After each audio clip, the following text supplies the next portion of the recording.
शुरू करूं। एक महात्मा था, महात्मा एक गांव में आता था, तो सारे जैसे हमारे गुरु जी आते थे ना, तो पूरा मोहल्ला इकट्ठा हो जाता था। जैसे हमारे गुरु जी थे ना, बाबा विश्वनाथ जी, जब आते थे ना, मादीपुर में रहते थे हम, तो सारी दुनिया इकट्ठी हो जाती थी। ऐसे ही एक महात्मा एक गांव में आते थे, तो उन लोगों के पास जाते थे ना, गांव वालों के पास, कुछ मतलब समझो ना, छोटे मोटे आदमी इकट्ठे हो जाते थे। तो 20, 30, 50 आदमी का ग्रुप इकट्ठा हो जाता था उस महात्मा को देख के। सत्संग करते थे और महाराज की सेवादारी करते थे।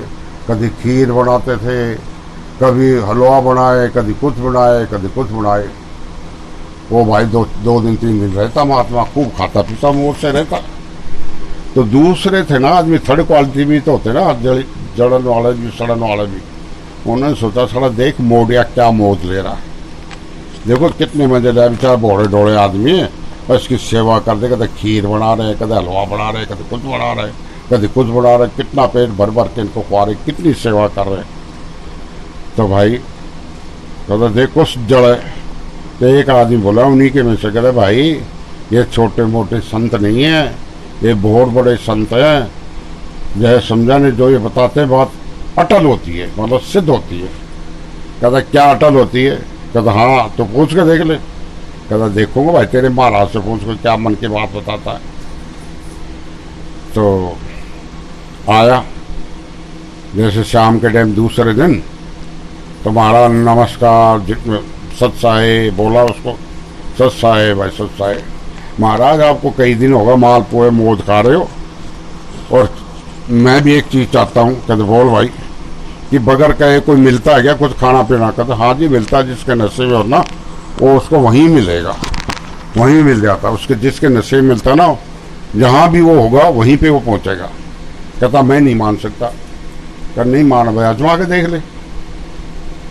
जिसको कहा उस जमींदार को, जो कह रहा था ऐसे कैसे मिल जाता किसी को। कहता भाई मैं जाता हूँ, देखे क्या मैं जो मेरे मन में आएगी वो मिल जाएगी क्या? कहता हाँ मिलेगी, बिल्कुल मिलेगी। वो जाके और जंगल में चला गया जी, खेतों के अंदर, खेतों में चढ़ के और एक बड़े पेड़ के ऊपर बैठ गया, ऊपर डाली के ऊपर, ऊंचे पेड़ पे जाके डाली पे बैठ गया। और वहाँ बैठा बैठा क्या कहे, जब भाई मेरे मन में तो खीर खाने की, देखा कैसे आएगी यहाँ खीर, पेड़ पे चढ़े का आएगी खीर, भाई कौन देगा खीर? कोई दे सकता है क्या? नहीं दे सकता ना। लेकिन नसीब में लिखी तो वहां भी पहुंचेगी।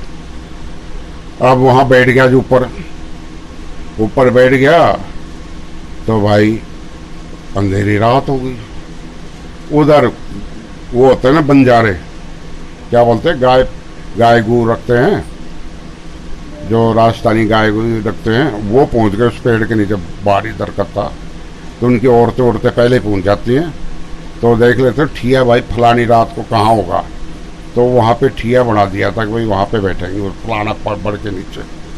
वो वहाँ पहुँच गई, और भाई वहाँ पे गाय गुयू का दूध दार निकाल के पहले खीर खार बना दी। पड़ो देख चो, क्योंकि पूरा परिवार होता है उनका, तो 20-30 आदमी होते हैं। पूरा देख सा खीर का बनाने के लग रहे कौन, वो औरतें। और जो गाय भैंस तो आई भी कौन थे, उनको तो बहुत टाइम लगता आने में। तैयार हो गया माल, तैयार होते भाई वो भी आने वाले ही थे। इतनी देर में 5-7 घोड़े पे बदमाश आ गए, लुटेरे होते हैं ना, लुटेरे। वो देख के उन औरतों ने घबराना शुरू कर दिया, भाई ये तो आज लूटेंगे। वो घबरा के और भाई बाड़द की तरफ भाग गई, जहाँ बाड़द आ रही थी ना उनकी गाय भैंस, उधर भागी। वो खीर का देखता वहीं धरा रह गया। कहाँ रख गया? पेड़ के नीचे। खीर बन के तैयार हो गई थी। अब वो छोड़ के भाग गई। वो उनके पीछे गई नहीं, देखा भाई, देखा वहाँ चले, वहाँ देखा तो खीर का देखता भरा रंध के तैयार हो गया। तो देखा साला ये भाग कैसे गए? कहते चलो कोई बात नहीं, उनको तो ढूंढ लेंगे बहन से, बाद में पहले खीर खाते हैं। कौन कहे? डकेत थे ना 4-5, वो खीर के लालच में वहाँ रुक गए। तो खीर खाते जैसे अपने अपने जो बर्तनों में डाल के खाने की कोशिश कर रहे थे। इतनी देर में एक जने ने कहा, अरे सालो, खाने से पहले ये देख लो, कहते बहन ज़्यादा खुंदक खुंदक में खीर में कोई जहर ना डाल दियो है। वो तो गए भाग के खीर बना बनू के। भाई ऐसे तो नहीं कहता, भाई कोई जानवर को खुआ के देखो कहने, या कोई जीव, कोई आदमी ने खुआ के देखो, जब भी तो पता लगेगा भाई जहर तो नहीं है इसमें। अब देखे तो ना कोई जानवर दिखे और ना कोई आदमी दिखे। देखते देखते ऊपर देखा तो टोनी पे बहुत ऊंचे टहनी होती ना, वो आदमी बैठा। कौन सा? जब बाबा जी के पास कह रहा मनचाहे चीज मिल जाती। पूरा देखो कर, ये एक तो आदमी ये चढ़ रहा, जो ऊपर चढ़ के खीर की प्याली भर के लेगा तो भाई इसको खुआ दी सारा इसी के महकमे का। खीर खा जबरदस्ती ने भाई 2 प्याली खीर के खुआ दी। वो तो को मरो ना, और खीर खुआ के तो भाई वो भी खूब पेट भर के खाए। और वो बोला कि भाई तू कौन है? कि भाई मैं तो ऐसे से आया हूँ, मुसाफिर हूँ, मैं तो सब तमाशा दूँ, आए खीर बना के, और तुम कहाँ से आए? और मेरे को यहाँ के खीर बना के खुआ दी, ऊपर पेड़ के ऊपर पहुँचा दी। फिर वो गया दूसरे दिन और गुरु जी के पैर पकड़ लिए कि महाराज धन्य तुम्हारी लीला, जो तुमने कही थी वो बात बिल्कुल सही है। जिसके नसीब में जो चीज़ लिखी होती है वो वहीं पे भी पहुंचा देता है गुरु महाराज। तो भाई जिसके नसीब में जो चीज़ होती है ना वहाँ पहुंचा ही देता है। ऐसे शक्तिशाली गुरु दातार। जय गुरुदेव महाराज की जय।